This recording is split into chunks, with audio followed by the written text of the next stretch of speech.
21 Good Rules of Writing. These are rules that I essentially put together for the course. Kind of drew them together. I don't sit down with a list on the wall of these 21 rules or Elmore Leonard's rules or anybody else, but anybody else's. But it's not a bad idea to just, be aware of kind of tried and true themes and strategies and approaches that have worked for a lot of authors over the years. And so this is sort of a mishmash. There's a little bit of carryover with Elmore Leonard. I think Stephen King might have chimed in on a couple of these rules. But I spent some time researching this and came up with 21 that I condensed into simple rules that made sense to me, that I think should make sense to you. And you can take them or leave them, but you should at least be aware that this is certainly, each rule is certainly one way to approach writing a novel or a part of writing a novel. So let's have a look around and see what you think. As I have said many times in the course, though, you have to be true to yourself in the end. So we're also going to get into 3-act structure and what ifs and that type of thing. And it's all good. It's all good for you to pay attention, but you don't want any of it to restrict you from just letting it fly, letting it out and writing it. So if you start overthinking too much, am I violating a rule, or would this be acceptable, etc., then you can be in trouble. So you want to be aware of these things, but you don't want to let them overpower you in any way. So here we go, the 21 Rules of Good Writing, Part 1.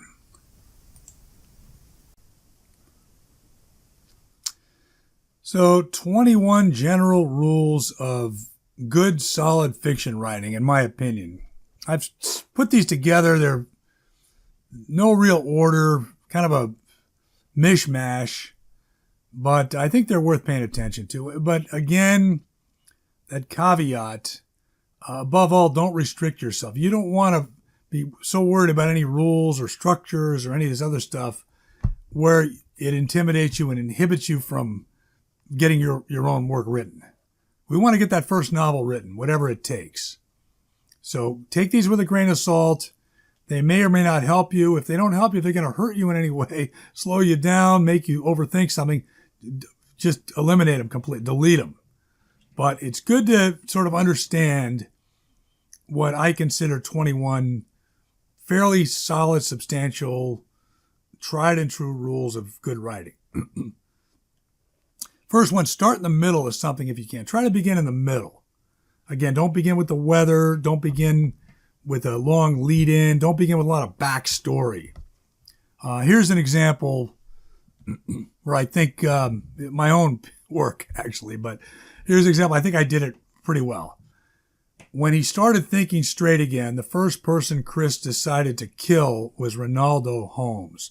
Now, this is a guy, Chris, who gets a terminal diagnosis, and when he kind of, straightens himself out, he decides he's going to take a few people with him. He's maybe a little bit, pathological, psychotic, whatever it is. He may or may not be, but that's sort of the point of the story. Who knows what someone might do in that situation? But he's going to take some people with him that he thinks, again, deserve it. People who have badly wronged him or friends or family and gotten away with it. People he thinks should have been in prison, etc. And he's going to take things into his own hands here. But to start off that way, at least you get the reader immediately, you give him a little wake-up call, kind of a splash of water in the face. You could have started with the guy getting up one day, not feeling too good, thinking about maybe going to the doctor, and then finally goes to the doctor and how that goes, and then returning in a week to get his diagnosis and all that stuff. You can fill all that in later. It's good to start with something fairly dynamic, which is essentially in the middle. You're starting right in the middle of his situation. I think that's the right way to do it.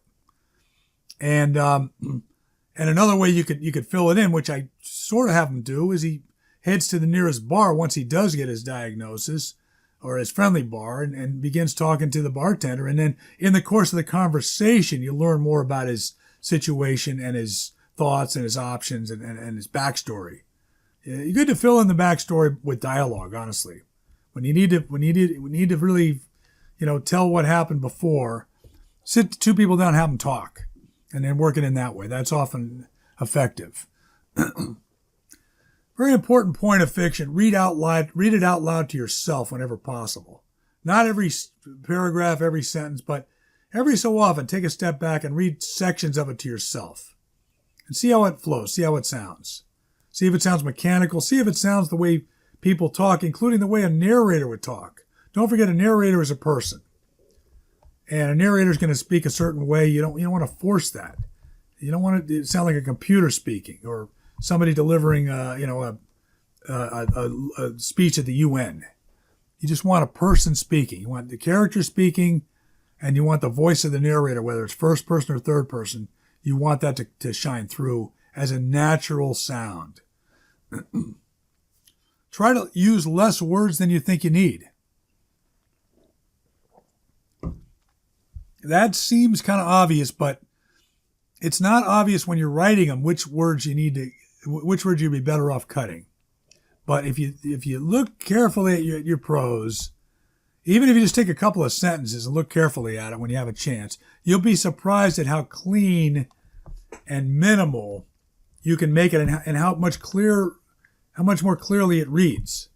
And if you're able to kind of deconstruct a sentence here and there, that will apply to your abilities throughout the course of the novel and subsequent books to be able to lay them down more compact to start with. Try to keep your eye on the prize. So when you begin the story, you have an idea, you have a concept, something's happening. Ideally, there's some problem. The main character typically has a problem, or a problem develops fairly quickly on, and that the rest of the book is geared to dealing with that, addressing it and resolving it. Don't go too far in any other direction.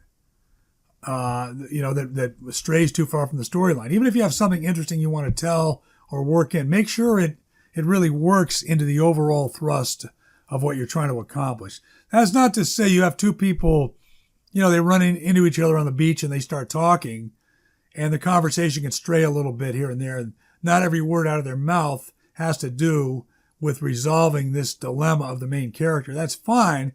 And in fact, sometimes that's helpful because that serves a purpose as well. A conversation can generally shed more light on the characters, on their personalities, and on their backstory. And that in itself ties in to the overall concept of trying to resolve this thing. But take a look carefully, at things that you're not, if you write a section that you're not sure, or you're in the middle, you're thinking about a section, you're not sure if it ties in directly to solving the main problem.